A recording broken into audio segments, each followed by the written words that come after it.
Hi, welcome back to Ballet Marvel videos. Today I'm going to be discussing one of my favorite ballets, if not my absolute favorite ballet, the Royal Opera House Ballets, or the Royal Ballet's Alice's Adventures in Wonderland. This is choreographed by Christopher Wheeldon, and it's obviously very early in his career because the ballet itself tends to be very episodic. It doesn't exactly have a consistent story. I mean, it follows the source material pretty closely. I think it actually follows it a lot better than the Disney adaptation does. But it does feel very episodic. This isn't a complaint. I actually preferred it this way. It made it a lot more fun, in my opinion. But some people might be some ballet purists might not be as wild about it, but again, it's possibly my favorite ballet. I really highly recommend it. It's one of the most fun ballets I've seen to date. I think my best friend and I watched it before she took me to the Nutcracker at the Joffrey Ballet. And as much as I love the Nutcracker, I kind of like this just a little more, just because I am a fan of the story of Alice's Adventures in Wonderland, and it was really cool to see a ballet of it. So the ballet starts out at Alice's house in the real world, and even that is kind of bonkers. And I love that. I love that even the scenes that take place in the normal world feel just a little off. That's really perfect for this particular source material. Alice, when she goes to Wonderland, she actually goes head first down into a rabbit hole, and it's impressive. It is really impressive. Like, I'm sure there was like a trapdoor or something, but just seeing her dive headfirst down a rabbit hole is just amazing. I wrote Wonderland, where things get banana pants bonkers. Yeah, Wonderland, they went all out in making Wonderland just this fantastical place. I was skeptical if they'd be able to do it. The Royal Ballet, oh my god, they pulled it off. Everybody who I show this ballet to is just in awe of how they pulled off Wonderland. It's great. So there's a scene very early on when she gets to Wonderland where Alice is chasing a tiny door, and it's adorable. I just love it. The ballet I saw had Lauren Cuthbertson as Alice. I would have loved to have seen Anna Rose O'Sullivan or Beatrice Dix-Brunel as Alice, but I think Cuthbertson does a phenomenal job. And I know the role of Alice was choreographed for her in particular. So she just has this lovely sense of joy about her, and she's not afraid at all. She's curious, and that's perfect for Alice. Alice should always be very curious. And she's unfazed by the madness that surrounds her, just completely unfazed. It's like, oh yeah, there's a tiny door that's running away from me. Nah, I'll just chase it. This ballet uses visual effects in a very interesting way, and it uses them sparingly, so they're even more effective. There's at least one scene with like a puppet. I think it's when Alice is falling down the rabbit hole. I think that is when they use a puppet.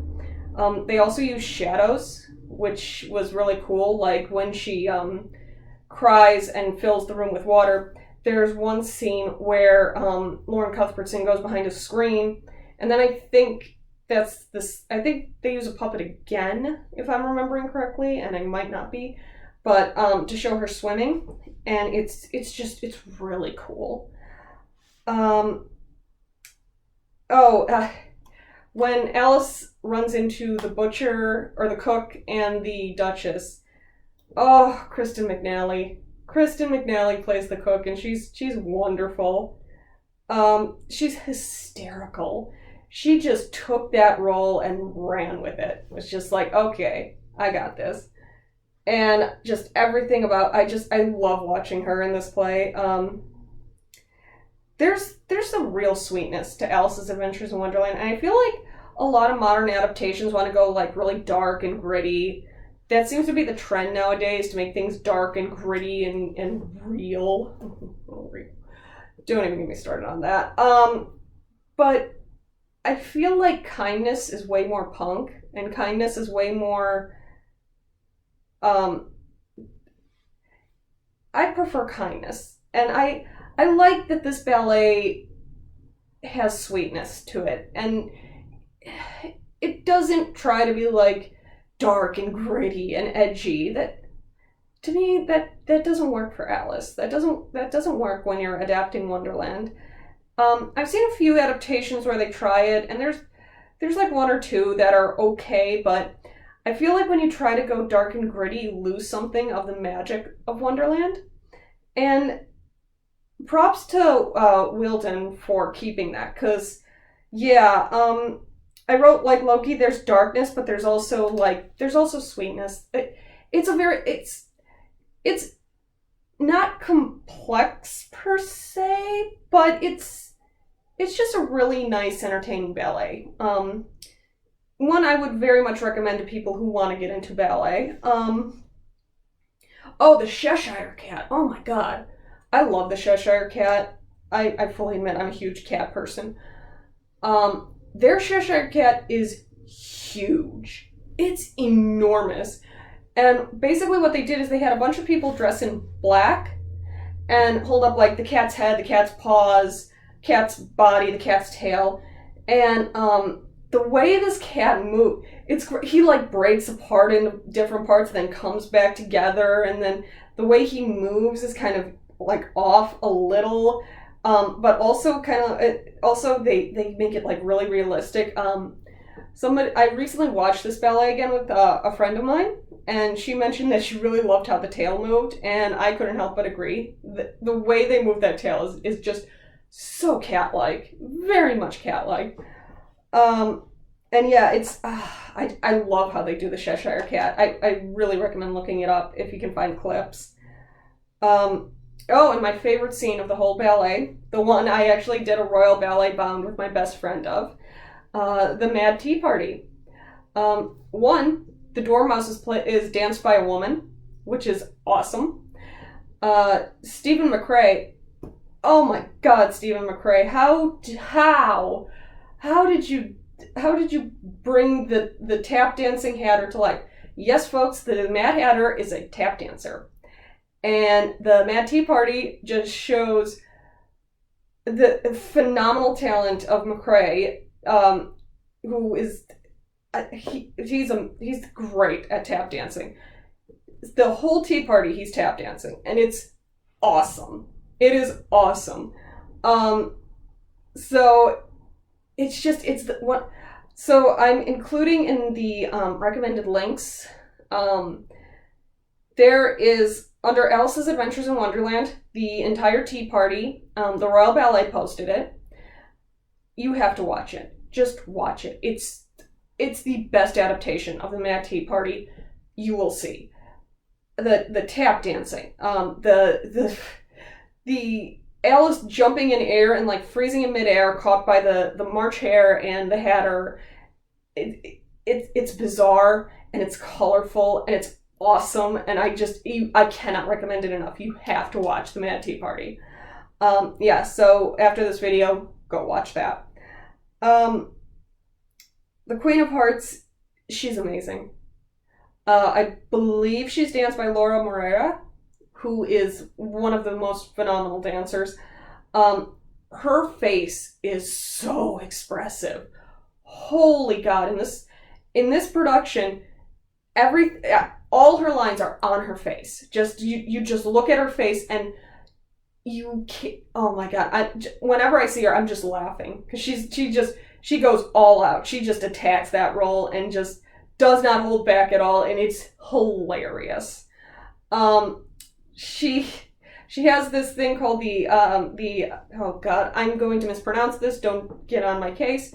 The Adagio of the Tarts, which is a spoof of the Adagio of the Roses from The Sleeping Beauty. The Sleeping Beauty, the suitors all present Aurora with a rose, and she does like this really intense choreography where like she has to be like on point and then twirl like several times after each suitor. And yeah, and she has, so they call that the Adagio of the Roses. This person, like, props to Herrera for making it look like she doesn't know how to dance but thinks that she knows how to dance. Because, like, this woman is a professional ballet. I'm impressed with dancers who can make it look like they don't know how to dance. It blows my mind. So yeah, she goes to each of her servants, and they each offer her a tart, and she tries them all, spins, goes to the next one, and it's one of the funniest sequences I was laughing so loud. I mean, I'm shocked I didn't scare my cats. I was almost on the floor. It was hilarious. Yeah. It maintains a delightful sense of whimsy even during the kind of like darker, spookier moments. And everyone in the ballet is having fun, and that's what really draws you in. Just everybody's having fun and giving their all, and it's a wonderful production, and I cannot recommend it enough. So yeah. Alice's Adventures in Wonderland is streaming on Marquee TV. I believe there are some DVDs or Blu-rays possibly floating around out there somewhere. You'd have to look. But yeah, it's definitely worth looking up. So yeah, that is the first of the ballets I will be talking about. Thanks, guys. Thanks, everyone.